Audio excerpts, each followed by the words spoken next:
Good evening, Miss Dahlia.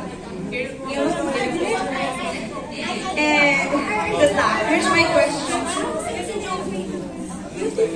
Why are OFWs considered a modern-day heroes? Why are OFWs considered modern-day heroes? Maraming salamat po sa napakagandang tanong, Miss Timmy. Gandang hapon po. Gabi na. Magandang gabi po sa inyong lahat again bago ako sumagot. Para sa akin po, ang pagiging OFW ay isa...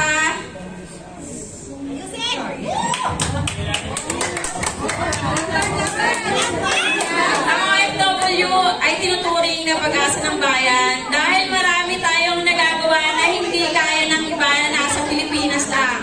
Kaya nating magtiis ng hirap, ng sakit, ng lahat ng hindi nararanasan ng iba. Dahil lahat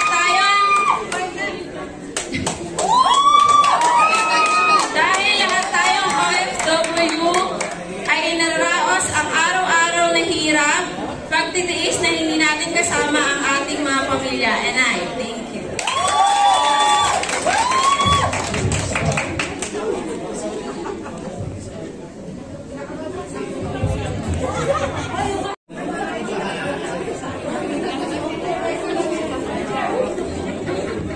May we call on Mr. John. Good evening, candidates. Candidate number 3, this is my question.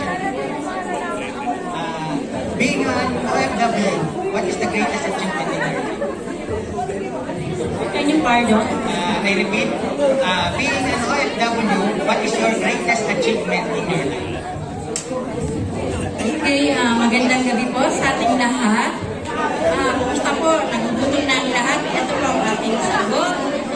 Being isang OFW, actually, wala naman tayong most especially na ma-achieve, kundi kaya ko yung achieve sa sarili ko, ang napagtapos ko.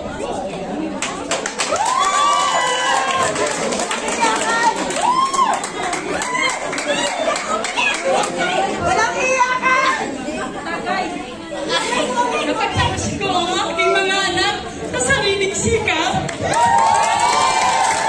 Na walang kasama sa buhay kaya ng mga laban lang. Di ba mga kahit natin ito, mga kapatid, alam ko na kung dinadanas ko, dinadanas nyo, kabawas sa gabi sa araw. Lahat yan, kaya natin. Yun lang ang ma-accept ko, yun ang sabi ko. Kasi, through my life, kakain na lang ako, pero walang pagkain. Okay lang, basta may laban at anak ko. Thank you so much.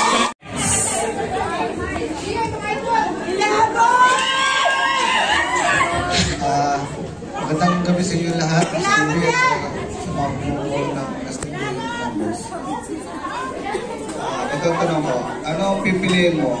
Anak mo o ang asawa mo? Maraming salamat po sa napakagandang tanong, Judge. Thank you so much.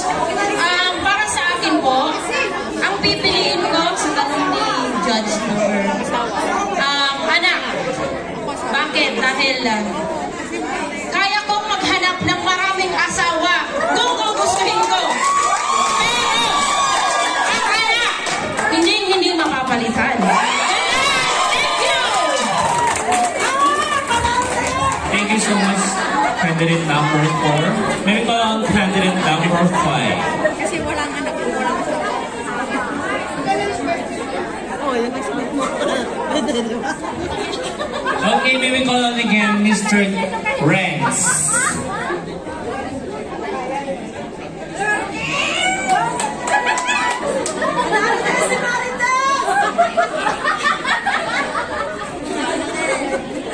Pasaway! Wala ka ba? Ikaw na lang nakirinig dyan.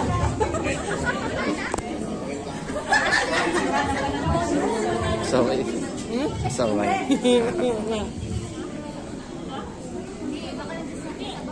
Sa isang relasyon, ano ang mas gusto mo? Ikaw ang nag-aalaga o ikaw ang nag-aalaga? Salamat po sa napakagandang question po. Bakit kayo nag-English? Ay, good evening po para sa lahat pala. Sa lahat po sa STV Pagawin. Para sa akin po, ako po yung inaalagaan. Kasi masarap po yung ipapakita sa iyo ng isang lalaki na yung talagang mahal na mahal. Ups and down. Parang lahat ng hirap at saka yung lungkot nandyan lagi sa tabi ng isang tao na nagmamahal sa iyo at nag-aalaga sa iyo. Yun lang po. Thank you so much, candidate number 5. Okay, candidate number 6. Alam mo, kailangan yung translator eh. Diba?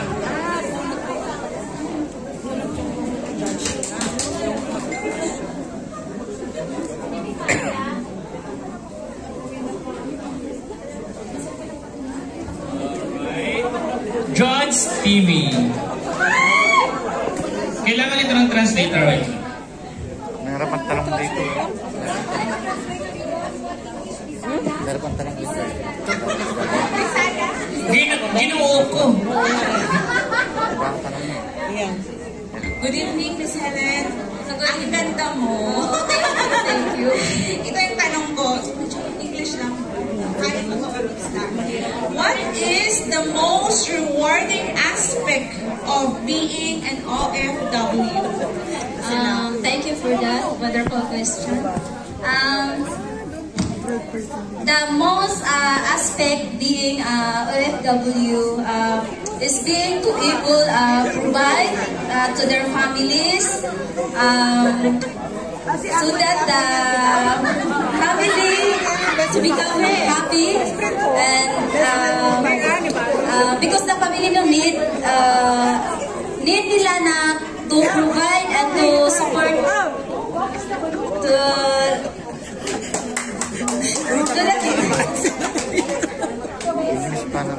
Thank you so much, candidate number 6. Alright, may we call on our next candidate. Candidate number 7. Pick your questions.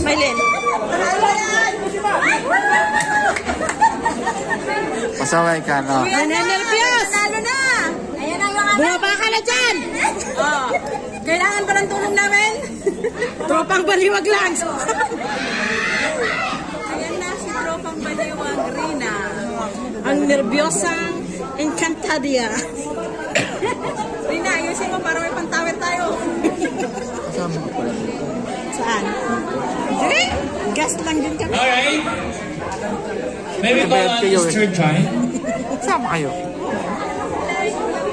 Sino yung magka-question sa kanya? You feel any pressure right now? Okay. Okay, this is my question. If you will be crowned as an STV of the night, what do you think is your edge among all the candidates? If you will be crowned as STV of the night, what do you think is your edge among all candidates? Okay, sabi niya, konnichiwa, Edge, parang bola. because maybe they see that I deserve for that only that. Thank you. Thank you so much. Candidate number 8. Huwag kang iyak, Virgo! Candidate number 8. Dalo na lang sa iyak! Candidate number 10. Pick your judge. Hello. Go, Leo! Alright, our judge from London, Mr. Renz.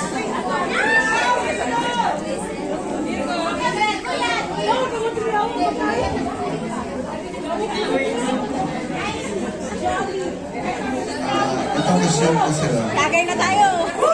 If you have only one choice, would you choose to be smart or extremely beautiful? And why? my goodness. English eh. If you have only one choice, would you choose to be smart or extremely beautiful? May patagalog. And why?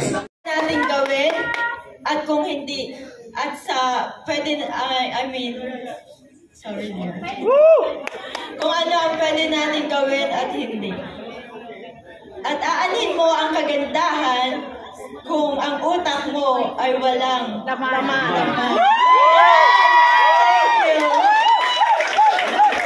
Nakaraos na! Galing ba? Thank you, ladies. And thank you, judges. Okay?